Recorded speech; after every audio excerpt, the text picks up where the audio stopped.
The air in the break room of the Blackwood Police Precinct smelled perpetually of stale coffee and desperation.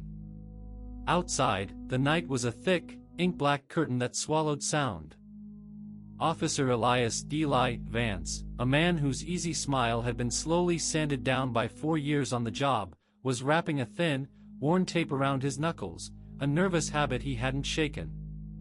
"Another dead-end night, Miller," Eli muttered to the only other soul awake, dispatcher Sarah Miller, a sharp-witted woman who was currently fighting a losing battle with the ancient computer system. "You say that every night, Vance, right before something truly idiotic happens," Sarah replied, not looking up. "Last week it was the raccoon in the evidence locker, the week before, the clown chasing a pigeon with a broken golf club. Blackwood is a vortex for the profoundly weird." Eli chuckled, but the sound felt hollow. He was tired. Not physically tired, but soul tired. Blackwood wasn't a high-crime city, but it had a reputation, a deep, persistent hum of wrongness that settled over the place like a permanent fog. They had minor domestics, drug busts, and the occasional suspicious disappearance. Nothing that warranted a graveyard shift so heavy with dread. At 2:17 a.m., the silence finally broke.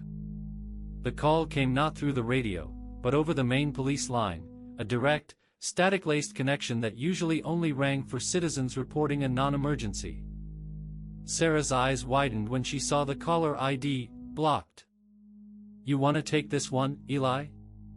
"My gut says, prank call," she said, already reaching for the mute button. Eli shook his head. "Night's too quiet. Give it to me." He picked up the receiver. "Blackwood Police, Officer Vance speaking." There was a long, horrifying pause on the line. The only sound was a faint, irregular thump, thump, thump, like something heavy being moved slowly across a rough floor. "Hello?" Eli repeated, his voice firming up. "Is someone there? If this is a joke, I'm going to hang up." A voice, low and raspy, finally answered. It wasn't the slurred voice of a drunk or the high-pitched shriek of a teenage prankster. It was the careful, measured whisper of someone talking in a library. The clock, it's wrong." Eli frowned, glancing at the wall clock. 2:18 a.m.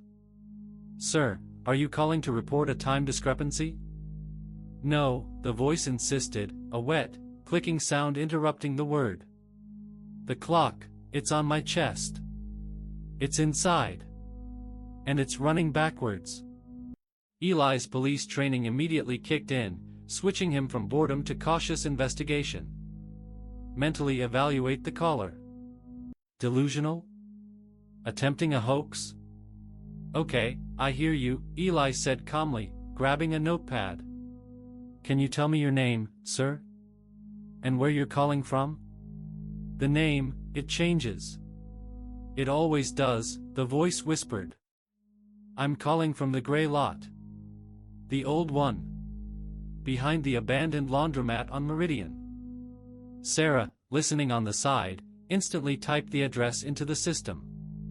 The gray lot was a known dump site, miles outside of the city limits, a forgotten stretch of asphalt surrounded by marshland. "What is happening to you at the gray lot?" Eli pressed. The caller's voice dropped even lower, becoming an almost unbearable breathy sound. "I saw the man. The one who changes the names. He doesn't look like a man at all. He wears a suit of black skin. And he was drawing." "Drawing what?" "A map. A map of the inside," the caller rasped. The sound of the thump, thump, thump, suddenly grew louder, faster. It sounded like something desperate was scrabbling to escape. "Listen to me," Eli said, his heart starting to hammer. "We're going to send a car out right now. Just stay on the line. Tell me what is happening to the clock on your chest." "It's almost at midnight," the caller whimpered, sounding terrified and resigned all at once. "Midnight is when the names stop being mine." Then, the static on the line intensified to an ear-splitting shriek. The thump, thump, thump culminated in a single, sickening crack. And the line went dead. Eli slowly lowered the receiver, his hand shaking slightly. The silence that followed was heavier than before. "Well?" Sarah asked, her face pale. "Prank? Or a lunatic who just hung up?" Eli looked down at his notes. He hadn't written down a name or a verifiable location, just the terrifying sound description and the phrase, "the man who changes the names." "No," Eli said, pushing himself up from the desk. "He didn't hang up. He stopped." "Wait, Vance, you're not actually going out there, are you?" "It's the middle of nowhere," Sarah cautioned. "A dead-end call from the gray lot," Eli said, grabbing his jacket and his flashlight. "If it's a body, I'd rather find it before the sun does. If it's a prank, I'm going to want to know why someone spent all that time trying to sound so utterly, convincingly broken."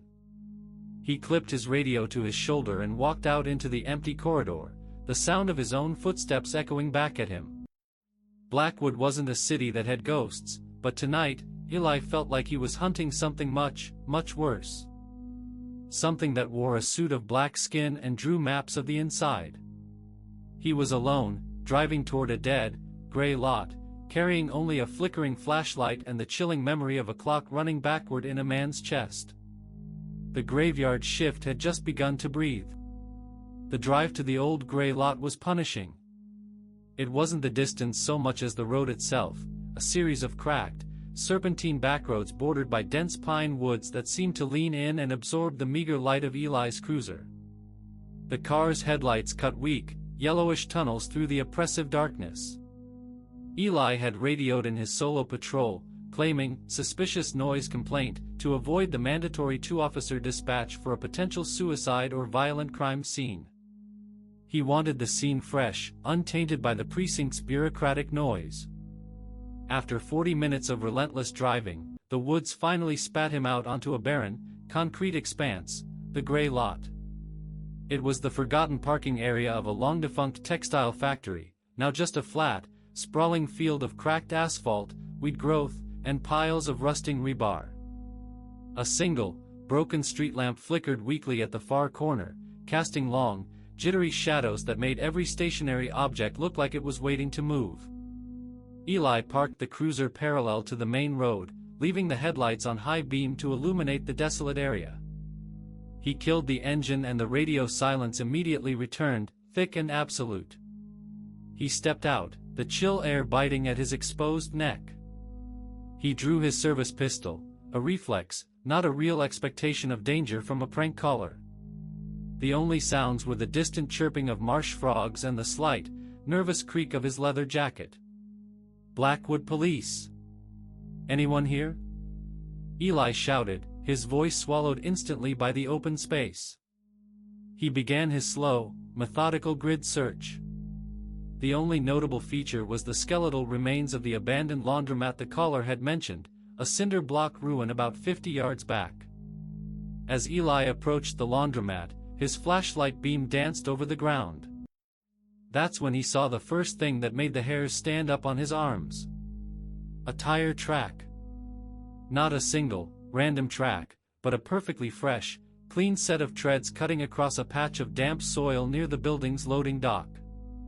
The caller had been here, and he hadn't been alone. Eli followed the tracks around the corner of the building. The air here was different, stagnant and metallic, like old pennies left in rainwater. He stopped, his flashlight beam fixing on a spot 10 feet ahead. It wasn't a body. It was a pile. A chaotic, disgusting pile of objects, discarded clothes, broken tools, empty gasoline cans, and, dominating the center, what appeared to be a huge, blood-soaked square of burlap sack. And around the pile, on the dirty, oil-stained concrete, was the drawing the caller had mentioned. It was made not with paint or chalk, but with something thick and dark. Eli was certain it was human blood. The drawing wasn't a recognizable symbol or sketch. It was an intricate, highly detailed diagram composed of intersecting lines, perfect circles, and strange, angular shapes that seemed to twist the eye. It looked less like a map of a place and more like a schematic diagram of a complex, internal organ. A roadmap of the inside, just as the caller had whispered. But the most disturbing detail was at the diagram's center. Embedded into the concrete, right where the lines converged, was a small, ornate pocket watch. Eli stepped closer, his boots crunching on the gravel. He knelt, keeping his weapon aimed, and shone the light on the watch. It was antique, silver, and completely intact. But its crystal face was shattered, and the hands were frozen. Frozen not at 2:18 a.m., the time the call ended. Nor were they frozen at 12 a.m., the time the caller had feared. The hands of the watch were locked at precisely 9:41 p.m. Eli remembered the caller's last words, "It's almost at midnight." Midnight is when the names stop being mine. He looked from the watch to the blood diagram, a cold knot tightening in his stomach. The caller hadn't stopped being alive at 2:18 a.m. He had stopped being himself at 9:41 p.m. The phone call had been made by whatever was left after the change. As Eli stood up, adjusting his flashlight, he caught a flicker of movement in the darkest shadow of the loading dock, a shadow that didn't belong to the building or the debris. He immediately raised his weapon. "Police! Show your hands! Now!" From the deep, black recession of the dock, a figure emerged. It was tall, unnaturally thin, and dressed in a dark, impeccably tailored suit. But the caller hadn't mentioned clothes. He had mentioned a suit of black skin. The figure moved with a strange, deliberate fluidity, like oil poured over glass. It didn't look at Eli.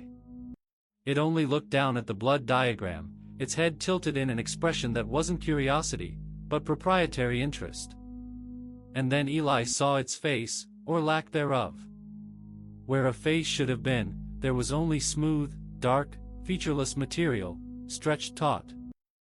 The material seemed to absorb the light from Eli's flashlight, making it impossible to define any eyes, nose, or mouth. The thing was holding something. A small, black leather satchel, dripping slightly with dark fluid. "I won't tell you again," Eli yelled, his voice cracking with genuine fear this time. "Get on the ground." The figure didn't comply. It slowly reached out a long, slender finger and traced one of the bloodlines on the concrete, a gesture of perverse satisfaction. Then, it raised its sightless, faceless head, and looked directly at Eli. And Eli heard the whisper, not through his ears, but inside his head, sharp and clear. "You found the map, Officer Vance. Now, you must follow the direction." Before Eli could fire, the creature melted. It didn't run, it didn't teleport, it simply dropped into the solid concrete floor, folding into the darkness like ink soaking into paper. The leather satchel was the last thing to vanish. Eli stood there, gasping for breath, the muzzle of his gun trembling. The figure was gone, leaving behind only the chilling diagram, the frozen pocket watch, and the profound, absolute silence of the gray lot. He knew then that he hadn't just interrupted a crime. He had become the first witness to something ancient and hungry. And the map had been left not for the victim, but for him. The first hour back at the precinct was a dizzying blur of adrenaline and disbelief. Eli Vance didn't file a report. He couldn't. How do you describe a faceless figure in a suit of black skin that dissolves into concrete? Instead, he barricaded himself in the tiny, rarely used detective's annex, locking the door and turning off the lights.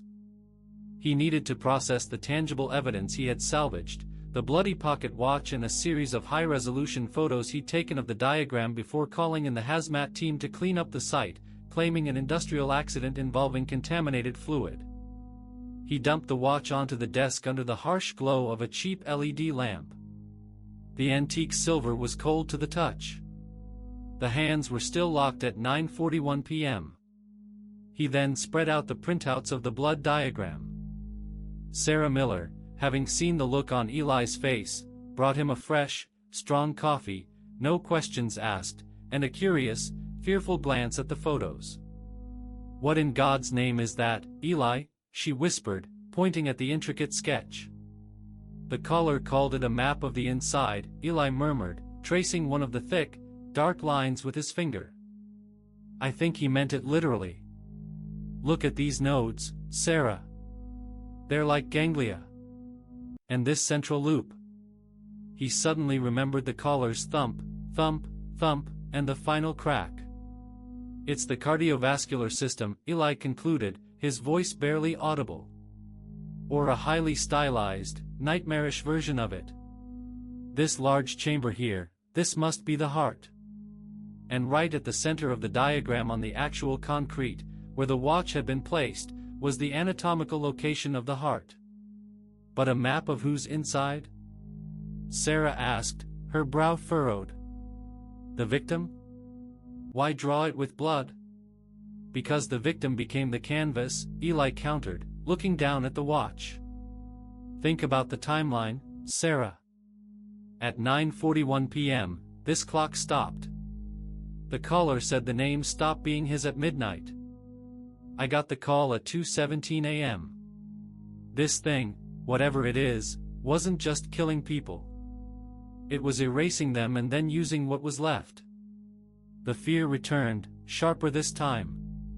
The Faceless Man hadn't just been drawing a map, he had been conducting a post-mortem, ritualistic incision, using the victim's internal structure and fluids to create a warning or, worse, a set of instructions. Suddenly, Eli noticed something he had missed in the chaos of the gray lot. One of the thinner, more delicate lines in the diagram, leading away from the heart and toward the top edge of the photo, was subtly different. He zoomed in on the digital image. This line was composed of very faint, tiny, almost invisible letters. "Zoom in on this part, Sarah," he commanded, pointing frantically. Sarah leaned in, her eyes squinting, then gasped. It's a message. It's written in the blood, along the nerve pathways." Eli grabbed the magnifying glass and read the barely there inscription, tracing the line of letters that resembled a vessel. The message read, "The body is the key. The body is the lock. Find the broken bridge."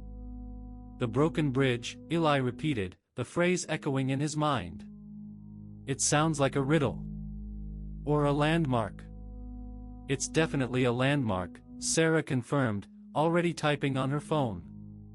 "The broken bridge is what the locals call the old, dilapidated wooden truss bridge over the Blackwood Creek, east side. It's been condemned for 20 years. No one goes near it." Eli snatched the pocket watch. The smooth, cold silver felt like a curse. "The body is the key, the body is the lock," Eli said slowly, pacing the room. The creature was interested in anatomy. It was interested in time. He looked back at the watch, the hour hand pointing squarely between 9 and 10. The minute hand at 41. 9:41. He turned the watch over, running his thumb over the meticulously engraved back. It was blank. No initials, no manufacturer name. Wait. Not blank. Just beneath the bezel, almost invisible to the naked eye, was a minuscule indentation. Eli used a penlight and the magnifying glass. Engraved there, in microprint, was a single, cryptic code. 44.5290N, 73.9189W. "Coordinates," Eli whispered. He felt a wave of icy certainty wash over him. This wasn't a prank, a lunatic, or a simple murder. This was a puzzle left by a monster. A creature that uses the dead to communicate. "Sarah, plug these coordinates into the map system, now." Sarah typed them in, the map loading slowly. When it finished, a single red pin dropped onto the screen. It wasn't Blackwood. It wasn't the gray lot. The coordinates led to a location over 300 miles north, deep in the Adirondack Mountains of New York State. The specific location marked was the site of the notorious St. Jude's Asylum for the Criminally Insane, a facility closed and abandoned decades ago after a catastrophic fire and subsequent cover-up involving mass disappearances. St. Jude's, Eli breathed, his blood running cold. Why would a victim in Blackwood, Georgia, lead me to an abandoned asylum in New York? He looked at the watch, then at the map, and finally back at the chilling message, "Find the broken bridge." "The bridge is here," Eli said, pointing to the Blackwood location. "The coordinates are there. The killer is playing a game of deadly links. And I have a terrible feeling that St. Jude's is where the names go when they stop being mine." He grabbed his gear. The graveyard shift was officially over, but the investigation into the Faceless Man had just begun its dark, desperate crawl across the map. Eli Vance knew that reporting the coordinates and the Faceless Man to his superiors would only get him a mandatory psychological evaluation and an administrative leave of absence. The Blackwood Police Department didn't handle cosmic horror. They handled petty theft. He called in sick, citing a severe stomach virus, and spent the daylight hours meticulously studying the file Sarah had managed to pull on the abandoned St. Jude's Asylum. It was a rabbit hole of archived misery, rumors of experimental lobotomies, patient abuse, and an official report concluding the 1978 fire was accidental, despite multiple witnesses claiming they saw figures in black coats blocking the exits. As the sun began to dip, Eli grabbed his own vehicle, an unmarked, older sedan, and headed toward Blackwood Creek. He wasn't going north to St. Jude's yet. The map had given him a key in the form of a location, the broken bridge. The wooden truss bridge was exactly as described, a forgotten skeleton of aged, splintered lumber, crossing a murky, slow-moving stretch of water known for its snapping turtles and thick mud. Eli parked a quarter-mile away and approached on foot, using the dense marsh reeds for cover.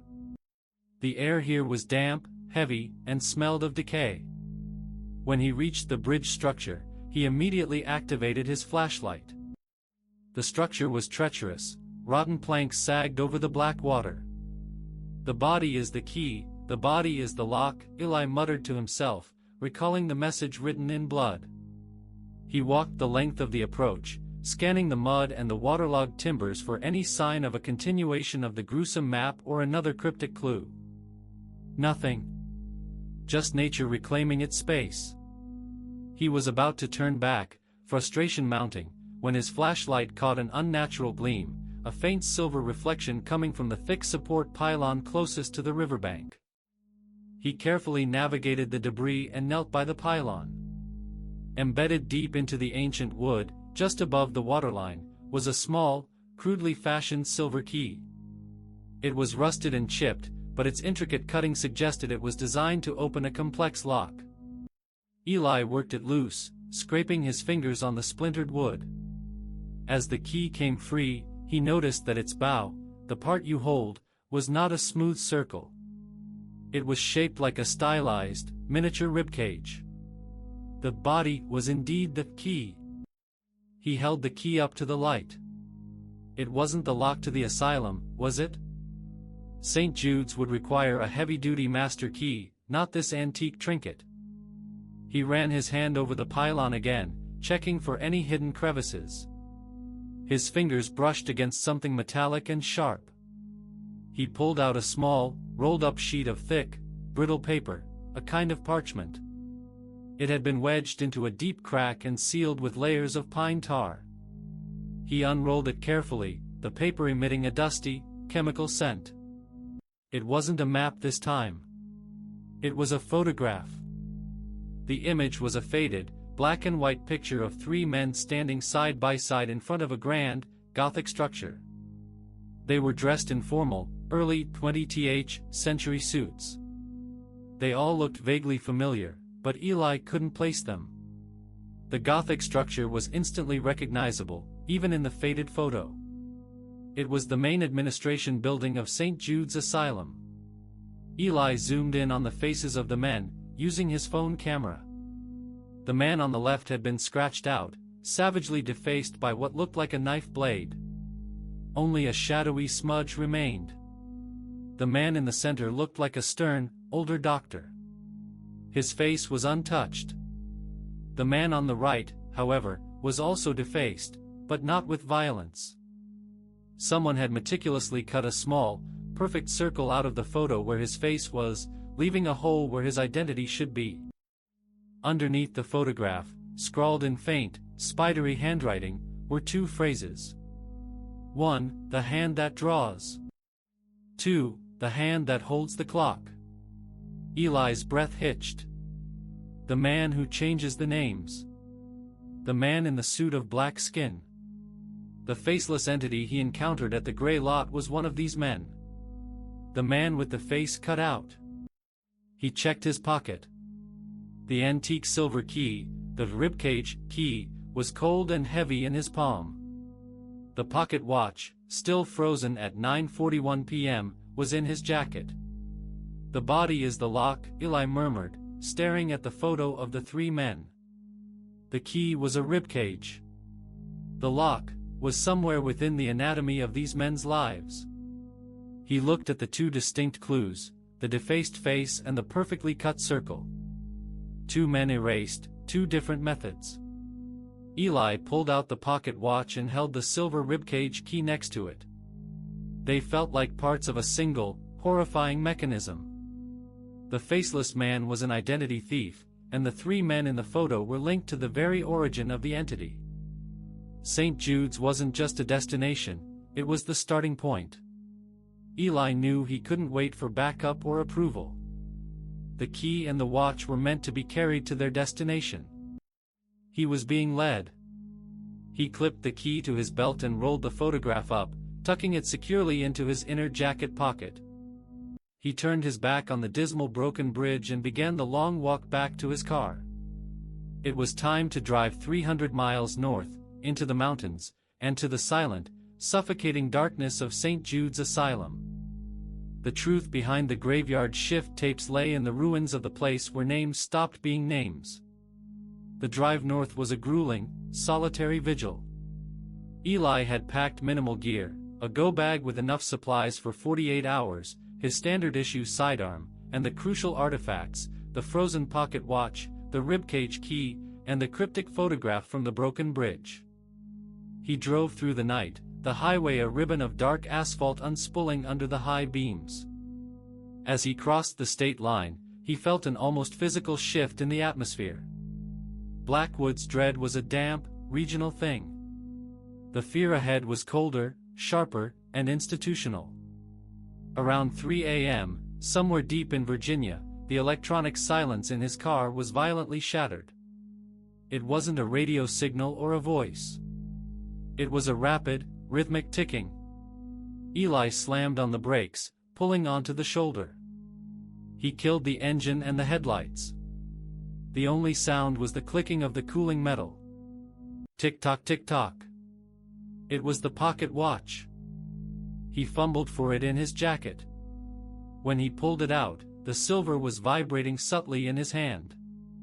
The hands, previously frozen at 9:41 p.m., were now moving. Not forward, but wildly, spinning backwards and forwards in a sickening, accelerating blur. The ticking grew louder, echoing in the confined space of the car. It sounded like a metronome losing its mind. Eli threw the watch onto the passenger seat, horrified. The device was supposed to be a clue, not a miniature, working panic attack. Then, the car radio, which was turned off, suddenly hissed and sputtered to life, not with music or news, but with the same wet, low whisper Eli had heard on the phone at the gray lot. The voice was closer this time, clearer, like it was sitting right next to him. The names are heavy now, they slip, they fall. Eli's heart hammered against his ribs. He instinctively reached for his weapon. He scanned the rearview mirror and the dark woods, but there was nothing. The voice was coming from the car speakers. "You carry the key, Officer Vance. The key to the cage. But who is locked out, and who is locked in?" The radio static intensified, cutting the voice into jagged pieces of sound. Eli grabbed the pocket watch again. As soon as his fingers touched the silver casing, the radio went silent. The hands on the watch instantly stopped their chaotic spinning and settled on a new, fixed time. 4:41 a.m. Eli checked his dashboard clock. It was 3:08 a.m. The time on the watch was almost an hour and a half ahead of his reality. The creature wasn't just communicating with him, it was actively manipulating his perception of time and space. The Faceless Man was watching him, tracking his progress by somehow linking itself to the very mechanisms that measure time. He put the watch back in his pocket, now treating it less like an artifact and more like a tether to the entity. He restarted the car and cautiously continued his journey. Over the next 200 miles, the watch repeated the phenomenon. Every 50 miles or so, the ticking would start, the hands would spin, and the creature's voice would crackle through the radio, always delivering a cryptic, horrifying message. Message 1, watch sets to 5:58 a.m., the center burns. The body remembers the fire. Message 2, watch sets to 7:01 a.m., the doctor holds the light. But the light is the wrong shape.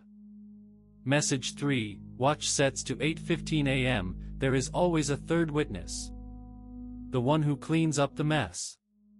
By the time the early morning light began to streak the sky, Eli was an exhausted wreck. He pulled into a diner outside of Albany, desperately needing coffee and clarity. He laid the watch on the table. It was now set at 9:39 a.m.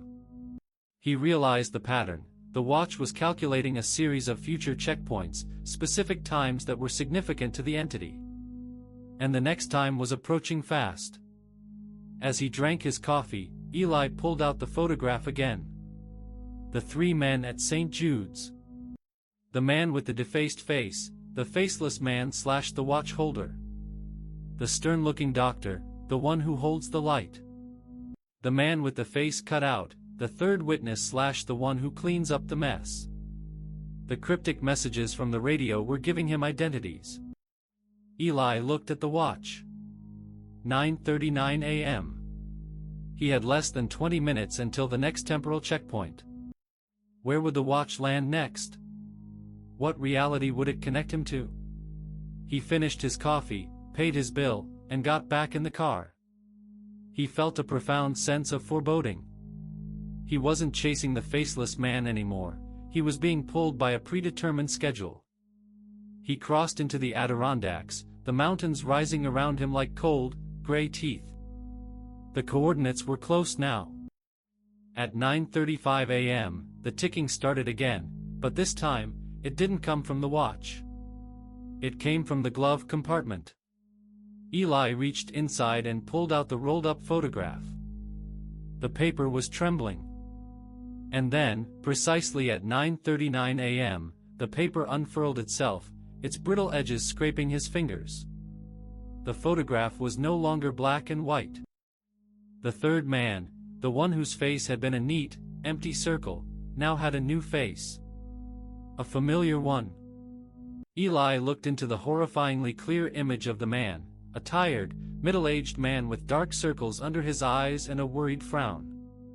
It was Officer Elias Vance. The pocket watch in his pocket instantly jumped to its final, fixed time, 12 a.m. Midnight. The realization hit Eli with the force of a physical blow. He wasn't the investigator. He wasn't the hero. He was the third witness. The one who cleans up the mess. And the Faceless Man had just claimed his identity, 300 miles before he even reached the asylum. The photograph of his own face staring back from the past shattered Eli Vance's perception of reality. The Faceless Man hadn't just claimed an identity, it had always been part of the pattern, a historical role waiting to be filled. Eli was the designated cleaner, the witness meant to collect the evidence and deliver it to the final destination, St. Jude's.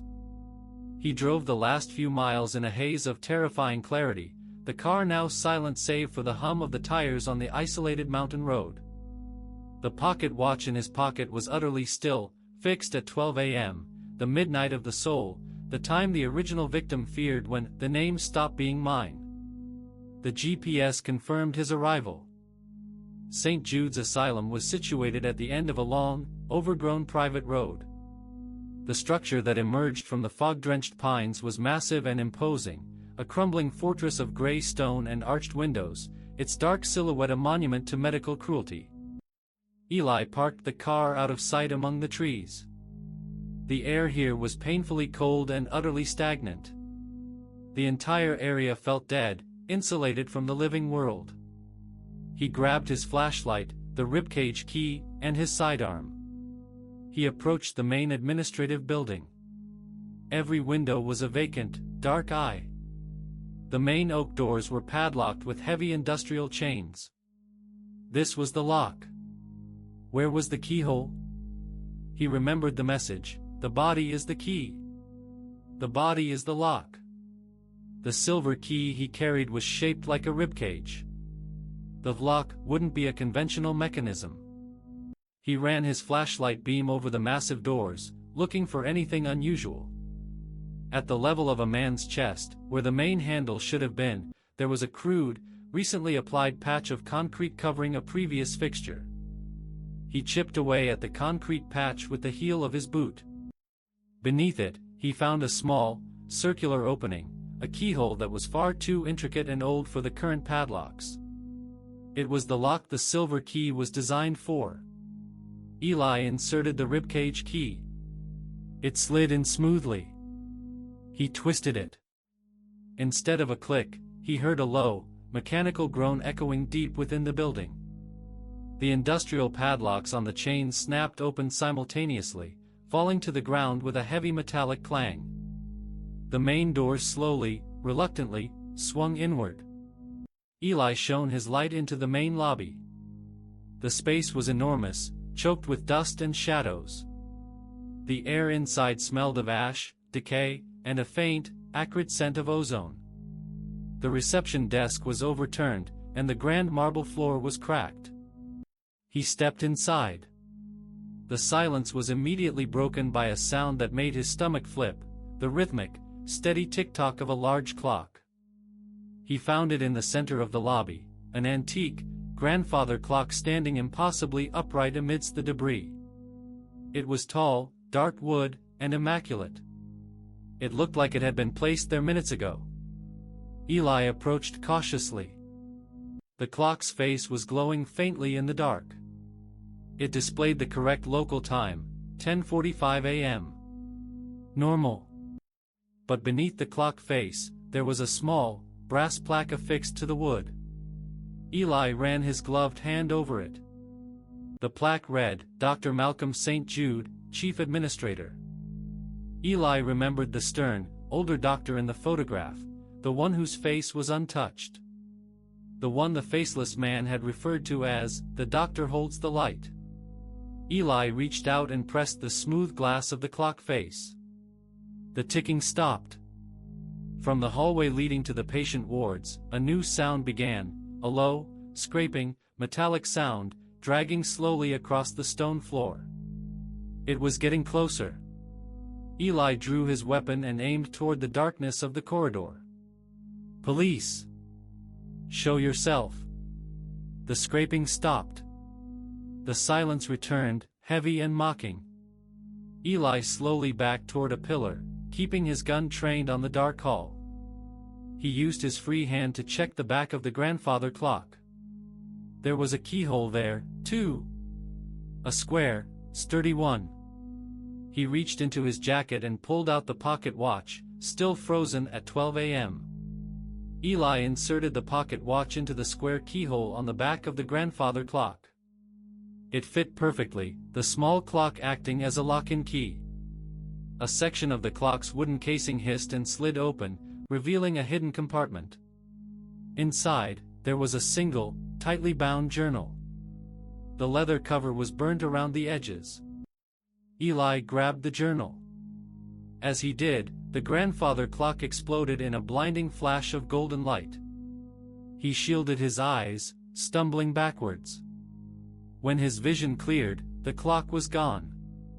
Where it had stood was nothing but a pile of ash and a perfectly formed, circular burn mark on the marble floor. He was alone again, clutching the journal. Suddenly, a voice echoed down the long, dark corridor, not the whispering of the faceless man, but a weak, desperate human scream. The names. He's taking them. Stop him. The voice sounded ancient, raw, and terrified. It was coming from deep within the asylum. Eli tucked the journal into his jacket. He was no longer following a map, but a trail of terror. He had found the lock and the key. Now, he had to confront the creature in the place where it was born. He took a deep breath, aimed his flashlight, and plunged into the darkness of the patient ward corridor, chasing a ghost scream and the horrifying truth locked within the burned journal. The corridor of St. Jude's was a sensory assault, the stench of mildew, decay, and the metallic tang of old blood. Eli moved quickly, his flashlight beam cutting through the gloom, momentarily illuminating peeling paint, shattered mirrors, and the rusted remains of restraining mechanisms bolted to the walls. The chilling, distant scream had faded, but the presence of the faceless man felt overwhelming, pressing in on Eli from the shadows.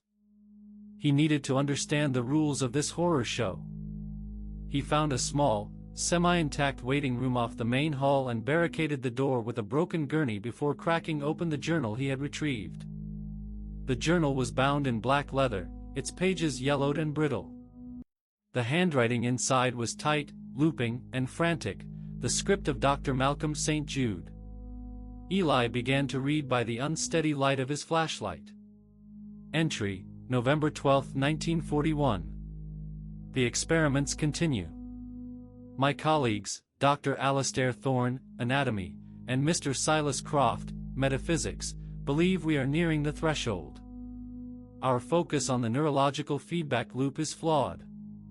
Croft insists the names, the very essence of identity, are not stored in the mind, but are a temporal, resonant frequency anchored to the physical heart. He calls it the self-chord. Entry, December 5, 1941. Croft is mad, but brilliant. We used subject delta today.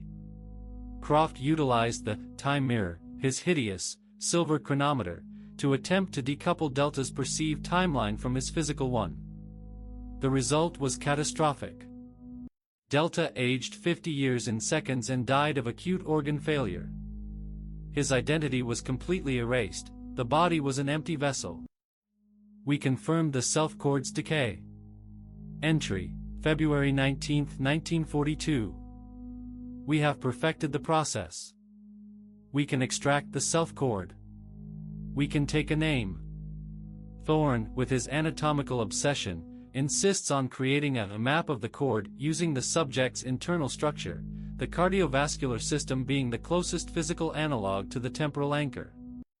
We are creating a database of identities. Eli paused, his blood running cold. Dr. Thorne. The man in the photograph whose face had been violently scratched out. The hand that draws. The creator of the bloody diagram at the gray lot. Silas Croft. The metaphysics specialist. The one who held the hideous silver chronometer. The one who started the process. The hand that holds the clock. The man whose face was neatly cut out of the photo.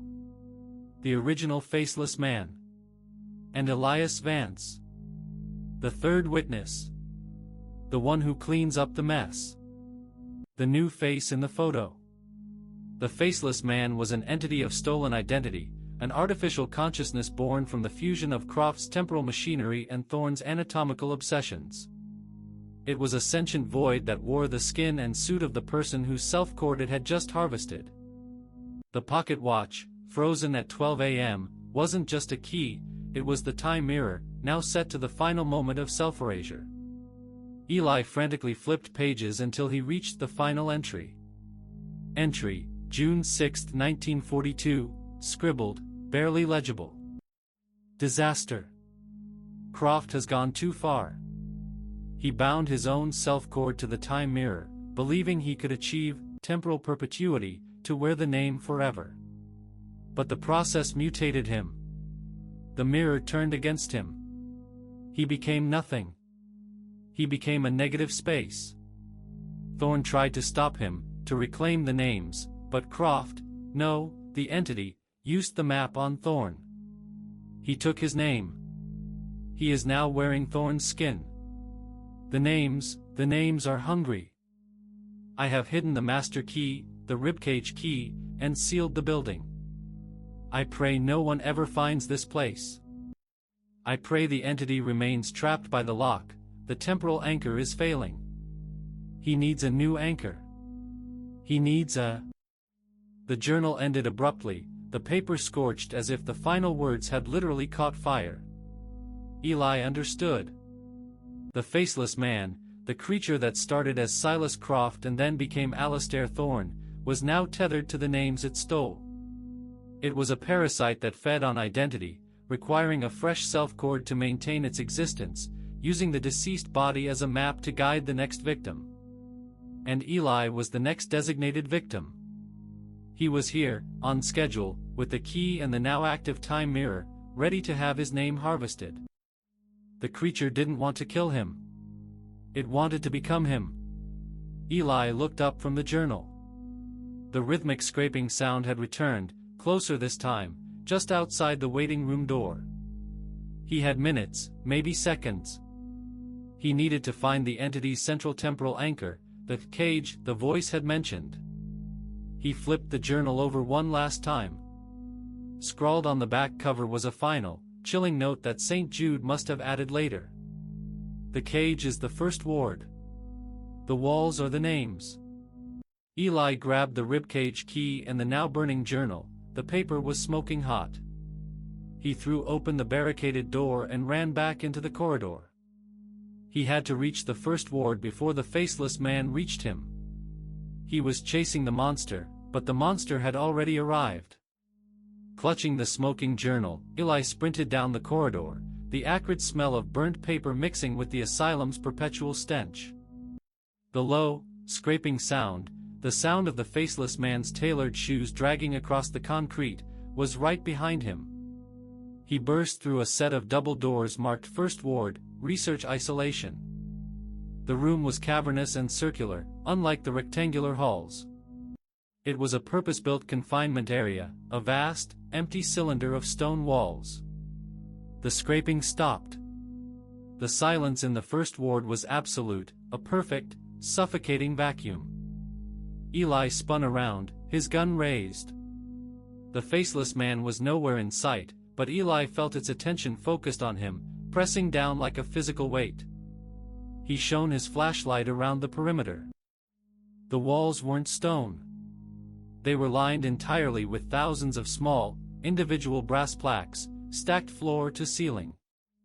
They were uniform in size, pristine, and perfectly polished, the only clean surfaces in the entire asylum.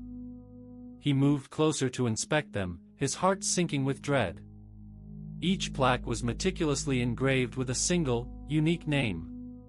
Michael Peterson. Clara Jenkins. Subject Delta. Officer Robert Lee. Dr. Alastair Thorn. Thousands of names. A horrifying mosaic of stolen identities. The walls are the names, Eli whispered, realizing the full, terrifying meaning of St. Jude's final note. This was the entity's power source, its database, its trophy room. He reached the center of the room, finding a raised, circular platform, clearly the area where the temporal experiments had taken place. On the platform, chained to the floor by heavy, rusting iron, was a gurney. And strapped to the gurney was a man. The man was ancient, skeletal, and naked, his skin like parchment stretched over bone. His eyes were wide and milky white, and his mouth was open in a silent, perpetual scream. Eli immediately recognized him from the final entry in the journal. Dr. St. Jude, Eli breathed. The one who sealed the asylum. The one whose name the entity hadn't been able to take. As Eli approached, St. Jude's eyes snapped to focus, suddenly clear and lucid, burning with 80 years of terror. You brought the final piece, St. Jude croaked, his voice a dry, rattling whisper. The key to the lock. He wasn't talking about the ribcage key or the watch. He was talking about Eli. "The creature is Silas Croft," Eli said, leveling his gun. "He's hunting me. He wants my name." "He is the gap, Officer Vance," St. Jude corrected, his voice gathering strength. "He is the void where time went wrong. He needs your name to complete the cycle. To become the third witness. To become perpetual." St. Jude's gaze fell to the silver ribcage key on Eli's belt. "The ribcage key isn't a key for the door. It's the temporal coupler. The only thing that can anchor a self-chord long enough to be harvested." Eli instinctively reached for the key, but St. Jude shook his head violently. "He can't use it unless you activate it. The lock is your heart. But he's here now. He's been waiting for you to complete his circle." A shadow peeled away from the wall of names behind Eli. It was the Faceless Man. He was taller than before, somehow darker, more solid. He moved with the dreadful confidence of a predator that knows its prey has nowhere to run. "Officer Vance," the Faceless Man's whisper echoed in Eli's mind, not from the radio, but from every single brass plaque in the room, creating a deafening, overlapping chorus of stolen voices. "The investigation is over. It is time for the final report." He held out his hand. The fingers were long, thin, and ended in sharp, black points. In his palm, he held the pocket watch, the time mirror. It was still set to 12 a.m. "Place the ribcage key on the altar," the Faceless Man commanded, indicating the gurney. "Release the anchor. Give me the name." Eli raised his gun. "I won't let you take anyone else." "You already have," the creature hissed, the chorus of names intensifying. "You followed the map. You carried the clock. You are the cleaner. Your role is immutable." As the Faceless Man took a step forward, the light from Eli's flashlight suddenly wavered and died. Total darkness. Only the faint, dying glow of St. Jude's eyes offered any visibility. In the ensuing pitch black, Eli heard Dr. St. Jude's desperate, urgent whisper, "The only way to stop a theft is to destroy the storage. The plaques. The names are his walls. Destroy the plaques, Vance." Eli dropped his gun, realizing he couldn't see to aim anyway. He grabbed the nearest heavy object, a rusted four-stand, and swung wildly, smashing it against the circular wall. Crash! Dozens of the brass plaques flew off, clattering onto the floor. As they hit the ground, a collective, agonized scream ripped through the room. It was not St. Jude. It was the Faceless Man. The moment the names were scattered, the entity's form faltered. The dark suit seemed to ripple, and Eli saw brief, ghostly flashes of the faces underneath: Silas Croft, Alastair Thorne, and dozens of others, all screaming in temporal agony. "You fool! You break the cage," the Faceless Man shrieked, its voice now chaotic and multifaceted.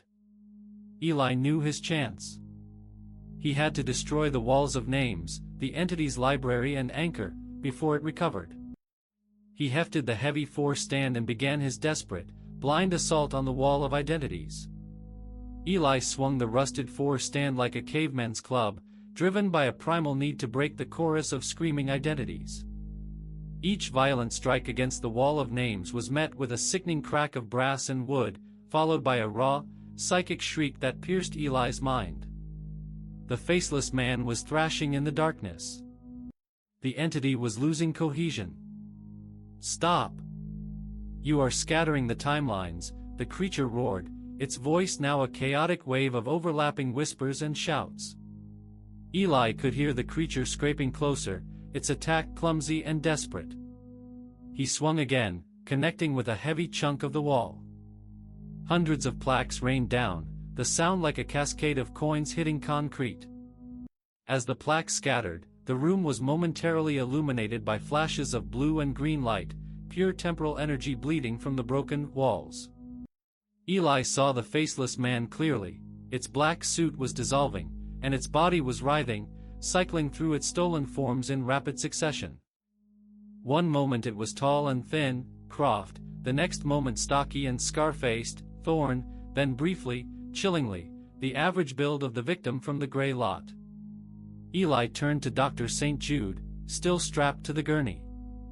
"How much more? How do I stop it for good?" St. Jude's voice was fading, his eyes now rolling back. "The center, the anchor, it needs to be broken by the only thing that can define it. The pocket watch." Eli shouted, realizing the time mirror was the center of the creature's power, even though it was fixed at midnight. He had to get to the faceless man. Eli dodged a wild, flailing swipe from the creature and launched himself toward the noise.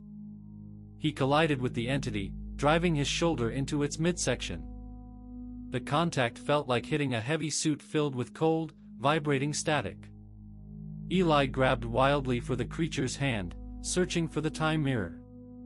His fingers closed around the cold, silver case of the pocket watch. The moment he touched it, a violent electric current, not electricity, but time, raced up his arm. The world dissolved into a blinding white flash. Eli found himself standing not in the asylum, but in a small, cramped study filled with early 1940s scientific equipment. He was in a memory. He saw two men, younger, arguing furiously. One was tall and slight, Croft, holding the silver pocket watch. The other was broad-shouldered, Thorne, pointing at a diagram drawn on a chalkboard, an early sketch of the map of the inside. "The self-chord is mine, Croft. You violate every ethical code," Thorne yelled. "Ethics are temporal restraints, Thorne," Croft shrieked, his eyes wild. "I will be everywhere and everyone. I will wear perpetuity." Croft raised the pocket watch and smashed it against Thorne's chest, right over his heart. Thorne convulsed, his body seizing. Croft pressed a button on the watch. Eli realized he was witnessing the exact moment Croft became the faceless man and stole Thorne's identity. The birth of the entity. Then, just as suddenly, the vision ripped apart. Eli was back in the blackness of the first ward. The faceless man was howling, a pure sound of defeat. The temporal feedback loop had overloaded it. Its form was no longer cycling, it was collapsing inward, shrinking. Eli still held the pocket watch. He knew what he had to do. He stumbled back toward the gurney. St. Jude was silent now, his eyes glazed over. Eli looked down at the last living tether, the ribcage key still clipped to his belt, the temporal coupler. "You need an anchor," Eli spat, addressing the rapidly shrinking, dissolving form of the faceless man. "You need a center." Eli ripped the ribcage key from his belt and slammed the silver pocket watch, the time mirror, the original instrument of theft, down onto the key's ribcage-shaped bow. The two artifacts locked together instantly with a deafening shing. A column of raw, temporal energy shot up from the combined device, anchoring itself to the center of the room. The faceless man, reduced now to a small, dark vortex of shadow and whispers, was violently drawn toward the light. "No! My name! My perpetuity!" the creature screamed. The entity slammed into the joined watch and key. The temporal column flared a brilliant, blinding white. The walls of names, the thousands of brass plaques, all began to vibrate violently, emitting a collective, silent frequency that made Eli's teeth ache. The vortex that was the faceless man was instantly flattened, spread thin across the surfaces of the watch and the key, its essence trapped in the metallic surfaces. The column of light vanished. The silence that followed was absolute. Eli stood panting, the four-stand heavy in his hand. The first ward was dark, quiet, and littered with thousands of scattered names. The faceless man was gone. He walked over to the gurney. Dr. St. Jude was dead, his face finally peaceful. Eli looked down at the gurney, at the body of the last victim the faceless man had intended to harvest, his own intended replacement. And then, he noticed something on the floor near the gurney, something shiny, clean, and modern. It was a small, plastic evidence bag. Inside, was a pristine, blank, Blackwood police officer ID card. The Faceless Man hadn't needed Eli's body at St. Jude's. It had needed Eli's authority and his ID. The plan was not just to harvest the name, but to assume Eli's life and continue the harvest from the cover of the Blackwood Police Department. Eli picked up the fused artifacts, the pocket watch and the ribcage key. They were cold, still, and fused into a single, ugly, black and silver mass. He had destroyed the creature, but he had inherited its anchor. The first ward was now just an abandoned, derelict room again, smelling only of dust and decay. The immense psychic pressure was gone. Eli stood alone, the fused temporal anchor, the watch and the key, heavy and cold in his hand. He didn't waste time mourning St. Jude. The man was finally free. Eli's immediate, professional instincts kicked back in, overriding the cosmic horror he'd just witnessed. He collected the blank police ID card and the fused temporal anchor, tucking them deep into his pack. He then made his way out of the first ward, moving quickly and quietly through the labyrinthine asylum. He knew he couldn't call the New York State Police. The scene would be inexplicable, a room full of scattered brass plaques, an 80-year-old corpse, and an officer from a small Georgia town hundreds of miles away. It would only confirm the Faceless Man's plan, to eliminate Eli Vance's credibility and then step into his life. Eli reached the main doors. The heavy chains and padlocks were still resting on the floor where they had fallen.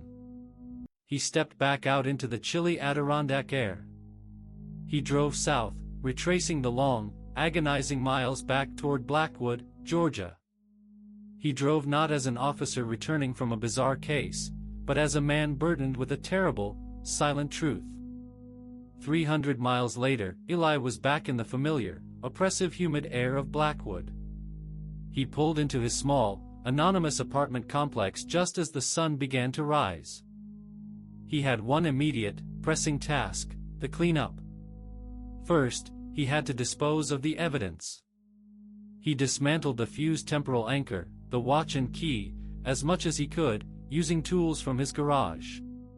He eventually ground the silver casing of the watch down to powder, and broke the key into fragments, scattering the metallic dust in separate places. The entity was defeated, but the artifacts were too dangerous to exist whole. Second, the paper evidence. He shredded Dr. St. Jude's journal, the original photograph of the three men, and the blank ID card, then burned the remnants in a backyard incinerator until only fine ash remained. He called the precinct, confirming he was feeling much better, and would be in for the start of the next graveyard shift. That night, Eli sat alone in the break room, sipping stale coffee. Everything looked the same. Sarah Miller was wrestling with the old computer, the fluorescent lights hummed, and the air smelled of desperation. Sarah looked up, concern etched on her face. "You look like you saw a ghost, Eli. What did you find at the gray lot?" No one could identify the victim, and the hazmat team just called it anomalous biohazard residue and shut down the file. Eli gave a slow, measured response, one that had been rehearsed for hours in his car. "Nothing, Sarah. Just a lot of blood. A suicide that got messy." The guy was delusional, talking about clocks and names. "Sad case. I cleaned up the mess."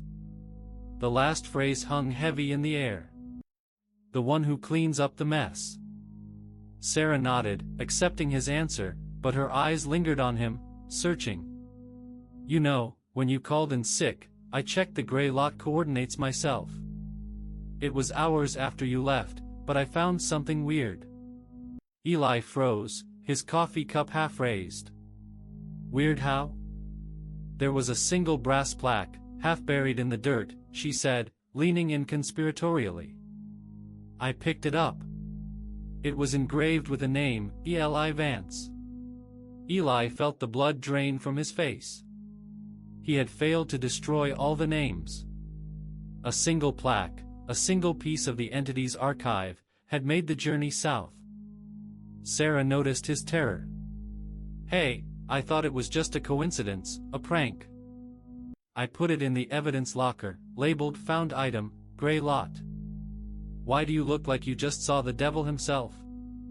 Eli managed a weak smile. "Just a nasty virus, Sarah. A really nasty virus."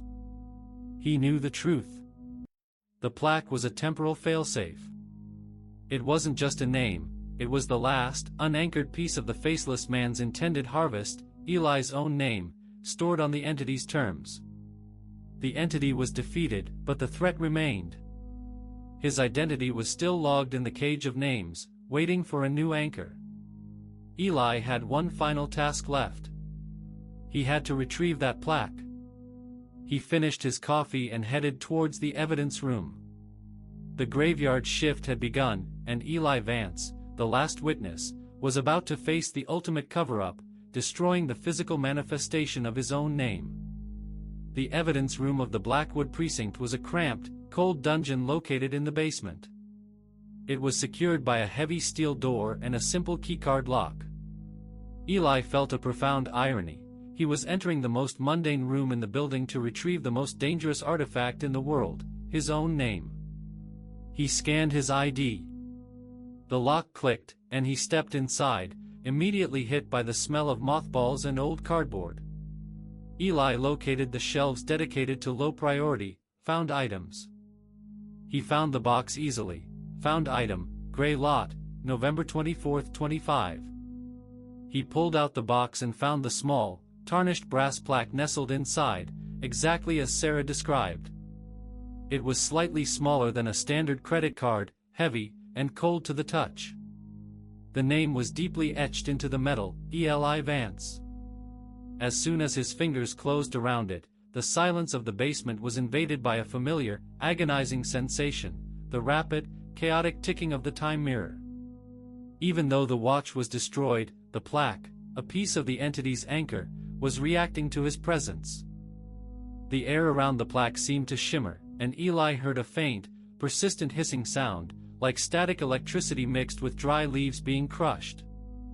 Eli knew he couldn't just throw it in a dumpster. If it was a temporal fail-safe, its destruction had to be final and complete. He hurried back upstairs, the brass heating up rapidly in his grip. He went straight to the staff locker room, specifically to the industrial-grade, locked incinerator used for disposing of hazardous, non-evidence materials. He threw open the heavy steel door of the incinerator and prepared to drop the plaque in. But as he looked into the dark, ash-caked interior, he saw something else already inside. A small, black leather satchel. It was the same one the Faceless Man had been carrying at the gray lot, the one that had vanished when the creature dissolved into the concrete. It was resting on the cold, metallic grate of the incinerator. Eli stopped, his hand hovering over the plaque. This wasn't a coincidence.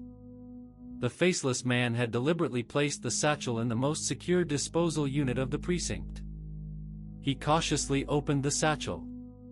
Inside, there was a single item, a small, tightly folded piece of paper secured with a dry, cracked rubber band. He pulled it out and unfolded it. It was a note, written in the same spidery, unsettling hand as Dr. Jude's journal, but this time, it was addressed directly to him. The note read, "Vance. You are the cleaner. You closed the loop. You did not destroy the name, you merely reclaimed it. I have failed to achieve perpetuity, but I have achieved transfer. The anchor is gone, but the seed remains. I have left you the method of my birth. My name is now yours to keep. The satchel and the note are the final map. To break the seed, you must burn the map, and then bury the name in the first place you saw me draw the inside. It will wait for you. The clock will always wait for its master. S.C. Silas Croft." Eli's hands were shaking violently. The entity wasn't gone. Its consciousness, its will, was imprinted on the note, a final, spiteful communication. The seed was the plaque itself. The creature had planned for its own defeat and subsequent transfer. By gathering the artifacts and destroying the anchor, Eli hadn't ended the cycle, he had completed the handoff. Eli now carried the potential to become the next Faceless Man. The seed of the temporal parasite was his own name. He had to destroy the note, the final map, and bury the plaque, the name/seed, exactly where the entity had drawn the bloody diagram, the gray lot. He quickly tossed the satchel and the note into the incinerator and shut the door. He didn't light it immediately, he needed to be away from the station first. He slipped the plaque into his pocket, its heat now burning through his uniform. He signed out for another patrol run, claiming a late domestic dispute on the outskirts of the city. Eli drove back toward the gray lot, the desolate landscape now familiar and deeply menacing. The entity had led him from Blackwood to St. Jude's, and now, the final, desperate act was to return to the beginning. As he sped down the highway, the brass plaque in his pocket grew unbearably hot. He could feel its heat radiating into his chest, right over his heart, the location of the Self-Chord. Eli gripped the steering wheel, his knuckles white. He was racing against the ticking of a clock only he could hear, a clock that measured the time until Eli Vance ceased to be himself and the entity took root. He was going back to the gray lot to bury his own name. Eli arrived at the gray lot just before dawn. The sky was the color of bruised slate, and the marsh fog clung low to the ground. The abandoned laundromat was a dark, silent silhouette against the horizon. He pulled the car to a stop and stepped out. The air was heavy and cold, tasting of damp earth and rust. He walked straight to the loading dock area, where the blood diagram had been drawn days ago. The hazmat crew had cleaned the site perfectly, but Eli could still see the phantom lines of the gruesome map in his mind's eye. The plaque in his pocket was scorching hot, nearly unbearable. He pulled it out, dropping it onto the cracked concrete. The brass plaque, engraved with Eli Vance, glowed faintly with internal, sickly yellow light. The hissing sound intensified, and the air around the plaque warped. Eli knelt, pulling a small, folding trench shovel from his pack. He was going to bury the name right where the pocket watch, the original time mirror, had rested, at the anatomical center of the internal map, directly over the phantom heart where the temporal anchor was set. He started digging into the compacted earth at the edge of the concrete. As he dug, the hissing escalated into a deep, guttural whisper coming directly from the plaque. "You found your destiny, Officer Vance. You will wear the uniform of fear. You will be the new center." Eli ignored it, his muscles burning with the effort. He dug a small, deep hole, a final, tiny grave for his identity. He reached for the plaque, preparing to drop it in. That's when he saw it.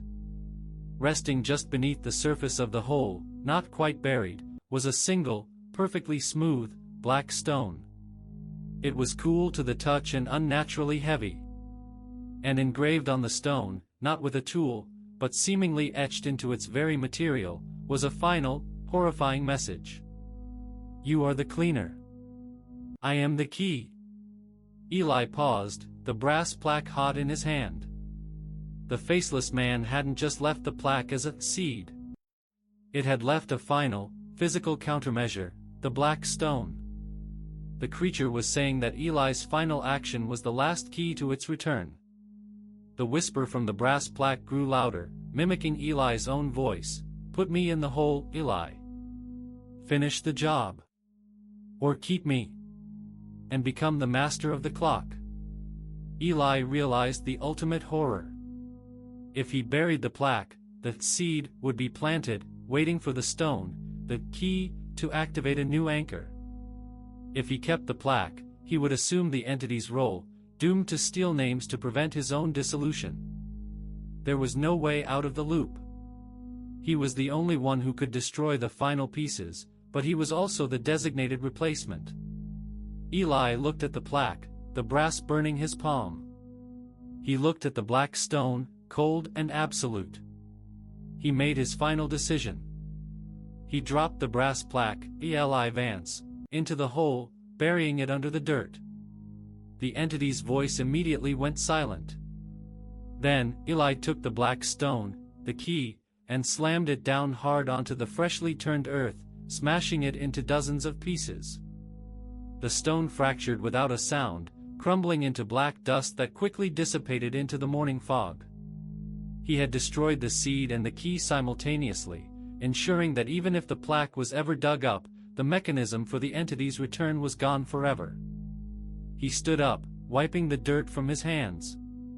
The sun finally broke through the clouds, illuminating the gray lot in a harsh, pale light. The silence was complete. The entities, the clocks, the names, they were all gone. Eli returned to his cruiser, exhausted, but with a grim sense of finality. He had closed the loop. He had cleaned up the mess. He started the car. He looked at his hand on the steering wheel, still scarred from the heat of the plaque. He checked his dashboard clock. 6:03 a.m. But then, Eli noticed a subtle difference.